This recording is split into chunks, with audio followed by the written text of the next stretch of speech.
Muy buenas tardes a todos, bienvenidos al curso de Cálculos de Elementos de Máquina 1 del programa de Ingeniería Mecánica.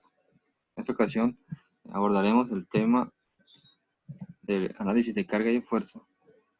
Recordando un poco sobre el video anterior, les traigo a colación una pequeña tabla donde se muestra el esfuerzo cortante máximo para diferentes secciones transversales de las vigas con figuras conocidas, solo para recordar ese término del esfuerzo cortante en una viga con flexión.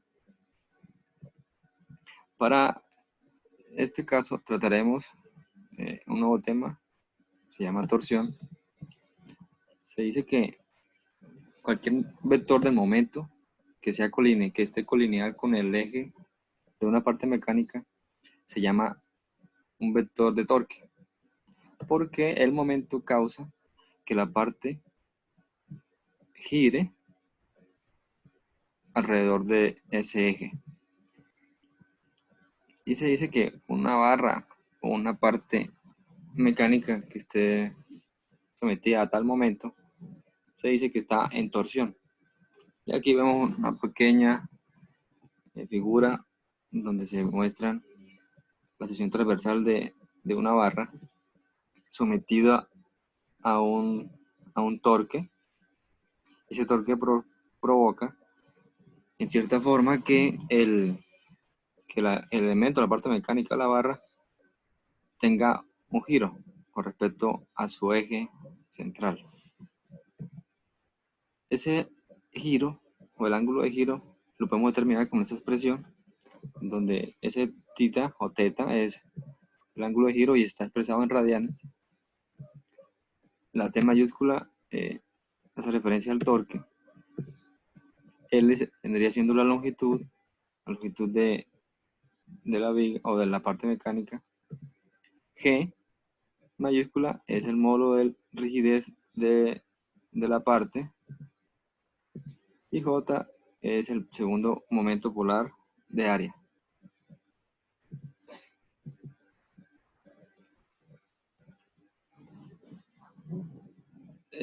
El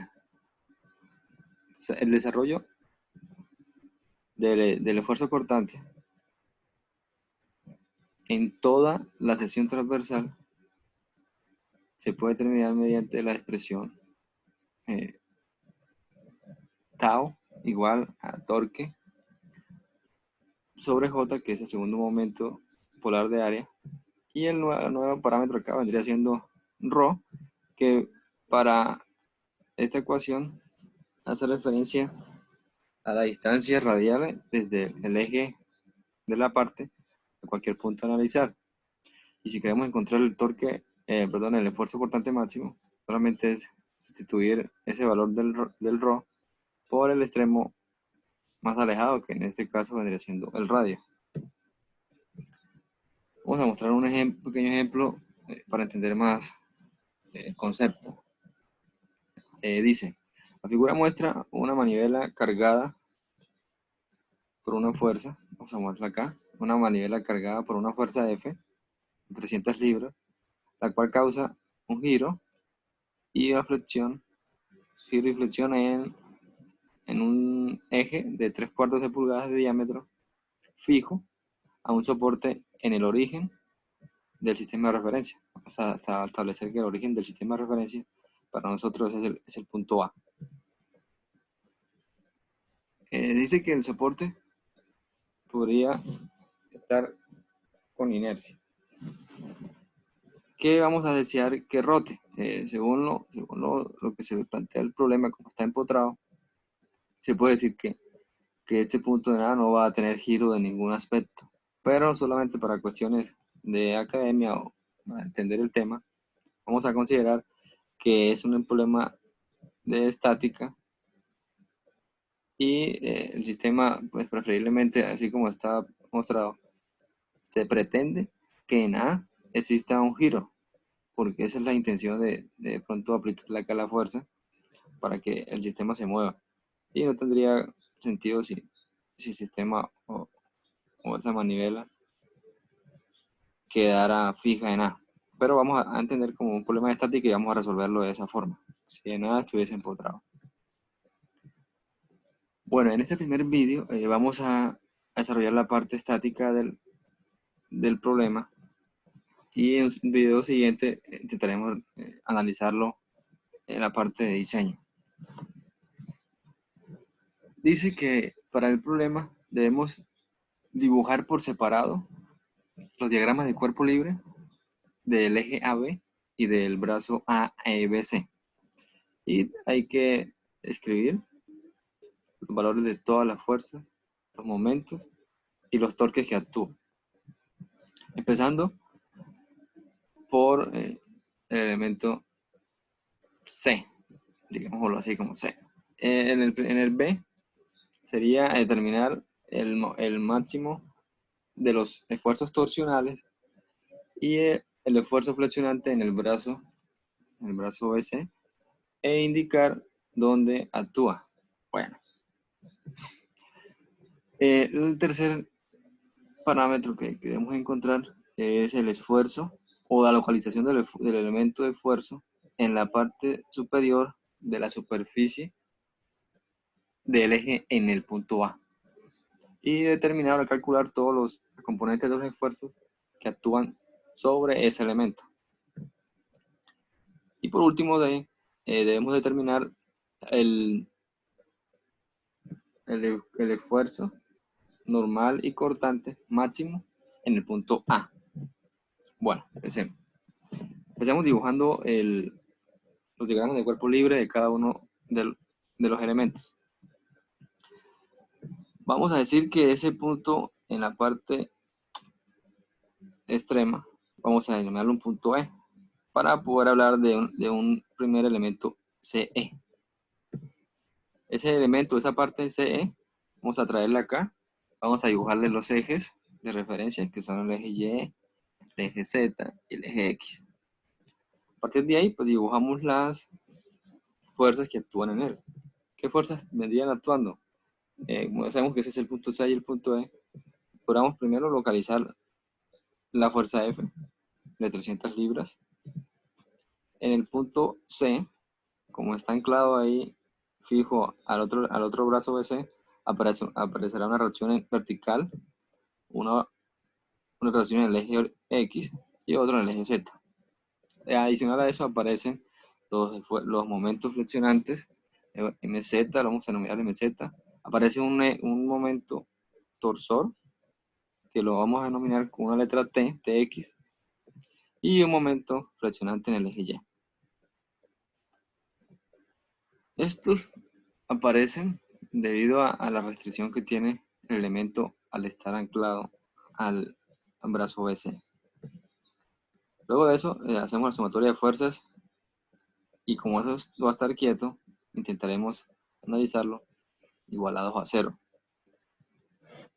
Al hacer sumatoria de fuerzas en Z, sabemos que tenemos cada una de las componentes en sus direcciones J, I, K positivas, tomando los ejes de referencia, y menos 300 libras en J, que es la fuerza que está actuando, y es igualado a 0. Si hacemos una igualación, se obtiene que CY es igual a 300 libras, sabemos que CX es igual a 0 y que CZ es igual a 0. Si hacemos la igualación de componentes en Y del lado izquierdo y componentes en Y del lado derecho, como el lado derecho no tiene componentes en Y ni en Z, por eso se dice que CZ y CX son igualados a 0.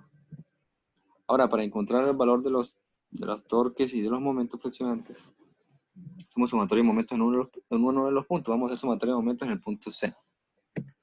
Sabiendo eso, en C aparecen los dos momentos flexionantes en Y y en Z, aparece el torsor en X. Y adicional a eso, aparecerá el momento producido por la fuerza de 300 libras, que estaría multiplicado por la distancia que existe entre esa aplicación de la fuerza hasta el punto C, que serían 1.5 pulgadas, que es este momento que está acá. Y negativo porque hace que el elemento de la parte CE gire a favor del reloj, entonces sería negativo, y está en el eje K. Haciendo lo mismo que hicimos en la sumatoria de fuerzas, tratamos de igualar componentes del lado izquierdo y del lado derecho de la ecuación, y resulta que el momento en Z tendrá un valor de 450 libras por pulgada, en contra de las manecillas del reloj, y los demás, el momento en Y y el torsor en X, vendrían siendo equivalentes a 0.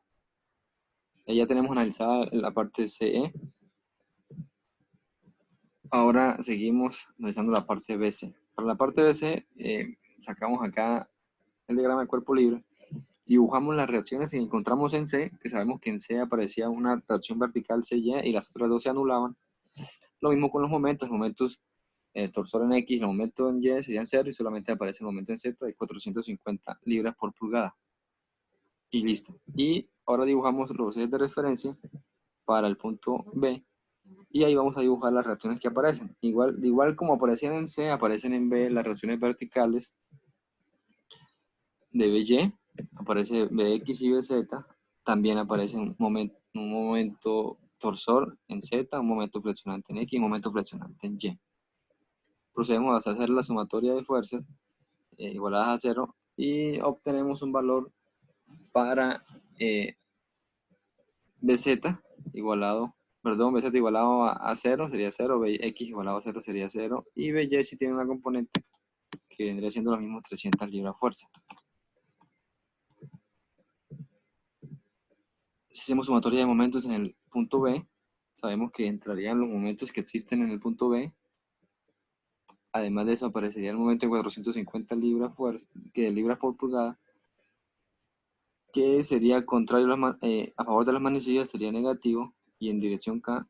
Y el momento que produce la fuerza de CY, como la fuerza está en Y y la distancia de esta fuerza hasta el punto B está en Z, el momento que resulta sería en el eje X o en Y, que sería este momento que está acá.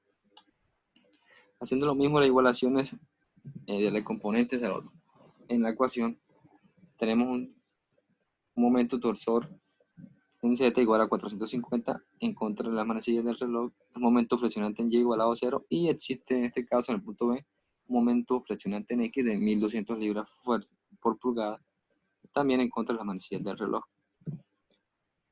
Ahora por último analizamos la parte AB. En la parte AB hacemos el diagrama de cuerpo libre, los ejes de referencia, Y, Z y X, adicionamos los puntos A y B y dibujamos las reacciones que encontramos en B, que fueron una reacción vertical hacia abajo de 300 libras, un momento flexionante de 450 libras fuerza por pulgada y un momento torsionante que es el de 1200. Y posterior hacemos el análisis en el punto A, también aparecen, como está empotrado, también aparecen las tres reacciones verticales a X, a Y y a Z, y también los momentos flexionantes en Z, Y y en torsión en X. Si hacemos la repetida sumatoria de fuerzas, obtenemos que existe a Y en J, a X en Y, a Z en K, y la otra fuerza vertical aparecería de 300 libras fuerzas negativo en J, como se muestra en la ecuación. Hacemos la igualación y obtenemos que AY es igual a 300 y las otras componentes de AX y AZ vendrían siendo iguales a 0. Si hacemos sumatoria de momentos en el punto A, positivo si gira a la derecha o en contra de las manecillas del reloj, tenemos que aparecen los momentos en A, que serían M sub Y, M sub Z y T sub X, cada uno en su eje. Aparece también adicional a eso el 450 libras fuerza por pulgada, que está a favor de las manecillas, sería negativo, y enrollándose en Z, o sea en K, también aparece un momento torsor acá de 1200, que se enrolla en el eje X y está en contra de las manecillas, por eso es negativo. Y también existe el momento producido por el traslado de la fuerza de 300 libras hasta el punto A. Como la fuerza está en Y y la distancia está en X, el momento debería de aparecer acá en el eje Z o en K. Si hacemos la igualación de componentes en los lados de la ecuación, se obtiene que MZ tiene un valor de 1950. En contra de las manecillas de reloj, MY tiene un valor de 0. Y el torque en X, o el momento torsionante en X, tiene un valor de 1200 libras fuerza por pulgada. También en contra de las manecillas del reloj. Ese video, hasta acá llega la parte del análisis estático para determinar las reacciones que existen en cada uno de los puntos, en cada uno de los elementos de las partes mecánicas del sistema.